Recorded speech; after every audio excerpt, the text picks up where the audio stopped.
do it! Just do it! Don't let your dreams be dreams. Yesterday you said tomorrow, so just do it! Make your dreams come true! Just do it!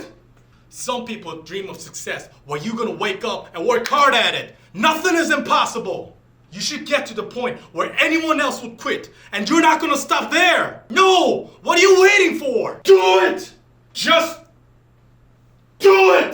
Yes, you can! Just do it! If you're tired of starting over, stop giving up. 안녕하세요, 이리엘입니다. 오늘 영상을 보고 나서 여러분이 할 수 있는 건 두 가지가 있습니다. 구독과 좋아요를 누르시거나 구독과 좋아요 알람 설정을 하시는 겁니다. 오늘 이야기의 주인공은 이 영상을 보고 듣고 계신 여러분입니다. 시작하겠습니다. 미국의 낙농업계는 사람들에게 우유가 좋다는 것을 인식시키기 위해 20년의 세월 동안 계속 설득을 해왔다고 합니다. 몸에 그렇게 좋지도 않은데 말입니다. Got Milk라는 기획과 광고로 세일즈가 바로 상향 그래프를 그렸습니다. Got Milk라고 하는 이 광고는 유제품에 대해서 이야기하고 있지 않습니다. 사실은 우유를 먹지 않았을 때에 대한 경우를 말하고 있었습니다. 불안 심리를 이용한 것입니다.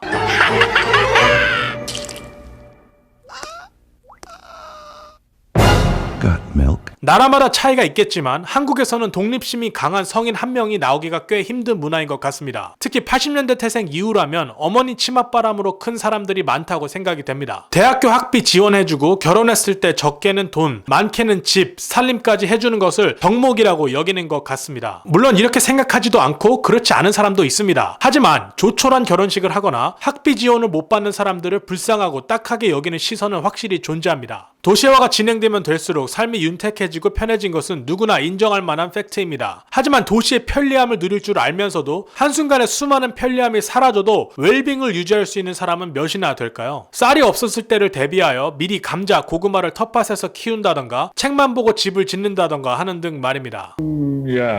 자기가 자기 집 짓는 게 특별한 경우지만 이제 우리 아버지 세대만 해도 본인과 마을 사람들이 같이 집을 짓고 시스템화된 도시에서 분업화된 기업에서 제공하던 서비스와 정보들이 더 작아져서 개인이 마음만 먹으면 충분히 원하는 일을 할 수 있는 시대가 왔습니다. 그게 바로 지금입니다. 이 점을 엘빈 토플러의 물결로 이야기를 해보겠습니다. 제1의 물결이 농업이고 2의 물결이 산업이고 제3의 물결이 정보화, 그리고 4의 물결이 1, 2, 3의 물결을 다 합하고 원하는 방향으로 창조할 수 있는 창조경제라고 한다면, 원하기만 한다면 거의 모든 것이 가능한 시대가 왔다라고 말할 수가 있겠습니다. 이런 사회구조 아래서는 더 이상 지능만을 강조한 IQ도 의미가 없다고 말할 수가 있겠습니다. 웬만한 천재들보다 더 뛰어난 IQ를 가졌던 한국인이 어렸을 때 미국 나사에 취직되었다가 이제는 기계와 컴퓨터에 밀려서 실직한 것이 한 예라고 할 수 있겠습니다. 직장 생활에 매여서 인생과 젊음이 갈려 들어가는 것에 대해서 회의를 느끼고 직접 사업가가 되기로 하고 많은 벤처기업가, 1인 기업가의 모델이 된 팀 페리스를 한 예로 들어보겠습니다. 팀 페리스는 이런 창조경제에 아주 적합한 예인 것 같습니다. 4시간만 일한다라는 책에서 보면 어떻게 제로 베이스에서 시작해서 사업을 일으킬 수 있는지에 대한 세세한 디테일이 나와 있습니다. 실물 가치를 주는 것처럼 후킹하는 빈 깡통 같은 무자본 창업이 아니라 원한다면 공장을 설립하지 않은 상태에서 생산 라인도 건 바이 건으로 섭외가 가능한 디테일 정보부터 멘탈의 준비, 사업화, 사업 구조 설립 등 모든 준비를 할 수 있는 방법을 책에서 말했습니다. IQ와 개인 능력으로 할 수 있는 끝판왕을 보여준 팀 페리스의 인생 그리고 사업 공략법은 전 세계에 퍼지면서 그가 하는 말을 이해하고 실행할 기본 IQ만 있어도 충분히 사업을 할 수 있는 길을 열어주었다고 생각합니다. 어떤 측면에서 보면 사회생활과 사람 관계에 중요한 EQ도 의미가 없을 수도 있습니다. 정보화 사회에서는 감정을 배제시키고 가성비 등 소비자 입장에서 최고의 선택을 했다라고 믿어야 구매가 일어나고 가치가 있다라고 생각합니다. 5, 60대 특유의 의미 없는 무한 낙천주의적 칭찬과 서비스는 의미가 이제 없어졌습니다. 그렇다면 지금을 살아가면서 앞으로 필요한 덕목은 바로 LQ라고 말할 수가 있겠습니다. 누가 뜯어 말려도 비가 눈이 와도 내가 열정을 갖고 계속할 수 있는 것, 내가 정말 좋아하는 것, Love Quotient, 바로 LQ입니다. 바로 이 LQ를 기반으로 한 분야의 미친 모습이 사람들의 주목을 끌 수 있습니다. 그리고 바로 이 점이 유튜브에서도 적용이 되죠. 아주 단적인 예로 학창시절에 게임 하나만 잘해도 친구들의 부러움과 이목을 끄는 사람이 꼭 있었지 않았습니까? 유튜브 감스트 채널에서도 게임 잘하는 모습뿐만이 아니라 어떤 특정 게임을 잘하는 게스트를 초대해서 게임을 하는 것을 보여주는 것 자체가 컨텐츠가 되지 않습니까? 뭐 하나를 좋아하고 잘하는 게 정말 중요하고 또 돈이 되는 세상이 되어버렸습니다. LQ is a Q of love.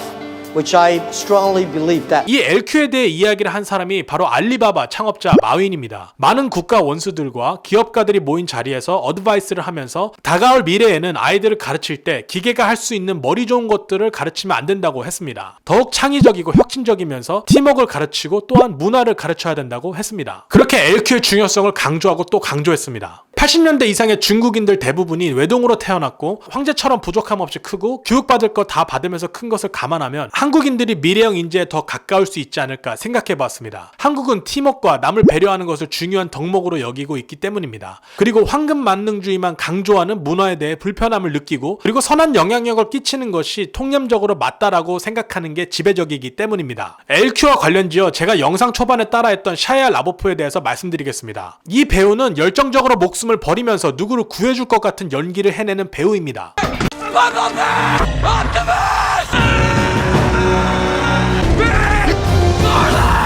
이 동기부여 영상 하나로 약 4,100만의 조회수를 기록했습니다. 비록 연기이긴 하지만 이 사람의 연기에서 볼 수 있는 열정은 중독성이 매우 강합니다. 그만큼 LQ의 중요성을 상기시켜주는 하나의 예라고 할 수 있겠습니다. 그럼 열정이 없는 사람들은 어떻게 해야 될까요? 반대로 뒤집어 이야기해보겠습니다. 앞에서 힌트를 어느 정도 말씀을 드렸는데요. 열정을 얻기 위해서 세상을 바꿀 선한 영향력을 고민해보십시오. 월급으로 200만 원을 받는 분이 계시다면 그리고 더 벌지 못하신다면 머릿속 깊숙이 월급 200 정도면 어느 정도 버티고 살만하다고 생각하셔서 그러실 수도 있습니다. 나 하나 불태워서 더 돈을 많이 벌고 효도하라는 식상한 말씀을 드리는 것이 아닙니다. 월급 200만 원이 하찮다는 말씀을 드리는 것도 아닙니다. 여러분의 상황은 여러분이 결정했고 동의했기 때문에 그렇게 일어난 것이라는 말씀을 드리는 겁니다. LQ 지수를 높이기 위해서, 열정을 찾기 위해서, 세상을 최적화하기 위해서 아주 간단하게 이웃을 생각해보는 것은 어떻겠습니까? 아니면 내가 당장 먹여 살려야 할 식구가 5명이라고 생각해보십시오. 일 끝나고 아무리 힘들어도 시간만 나면 돈 벌 궁리를 하고 돈을 벌면서도 더 일할 궁리를 하게 될 것입니다. 이런 생각을 하는 사람이 유튜브를 하거나 길거리에서 장사를 한다고 했을 때 쪽팔린 게 어디 있겠습니까? 체면을 차리는 궁리를 할 틈이 있겠습니까? 만일 이웃을 사랑하는 이타심을 쥐어짜는 게 너무 어려운 이야기 같다면 여러분의 인생 이야기, 여러분의 열정을 담은 어떤 스토리를 필요로 하는 한 명이 있다고 생각하시면 어떨까요? 여러분의 이야기가 필요한 한 명이 실제로 있습니다. 문제는 여기에 있습니다. 여러분이 하지 않으면, 작지만 선한 영향력을 펼치지 않으면 열정을 가장하고 사람들을 후킹시킬 여러 가지 전략을 가지고 여러분과 여러분의 이웃 그리고 커뮤니티를 오염시킵니다. 어떤 미래학자가 이런 말을 한 적이 있습니다. 한국은 기술과 능력이 부족해서 망하는 게 아니라 이런 사짜와 가짜뉴스 때문에 망할 수 있다고 말입니다. 지금 우리는 상상을 현실화할 수 있고 마음만 먹으면 거의 모든 것이 가능한 창조적 경제 시대에 살고 있습니다. 그럼에도 불구하고 누가 얼마나 벌었는지 누가 더 이쁜지 등 말초를 자극하는 것들에 매여있는 현실이 아주 안타깝습니다. 가짜 마케팅의 힘인 것 같습니다. 원컨 원치 않건 도덕적이든 비도덕적이든 지금부터 앞으로 세상은 열정 있는 1인이 나머지를 이끄는 시대가 될 것입니다. 럭셔리보다 가성비를 추구하고 지역 농산물을 소비함으로써 배송거리를 최소화하여 탄소 배출량을 줄이고 공정거래 물품을 구매하여 윤리적 소비를 한 행태를 보면 의식이 깨어있는 자본주의의 물결이 이미 도래했음을 알 수가 있습니다. 개념 있는 한 사람으로 인해 자본주의에도 따뜻한 온도감을 줄 수 있는 시대에 살고 있는 것을 반드시 인지해야만 합니다.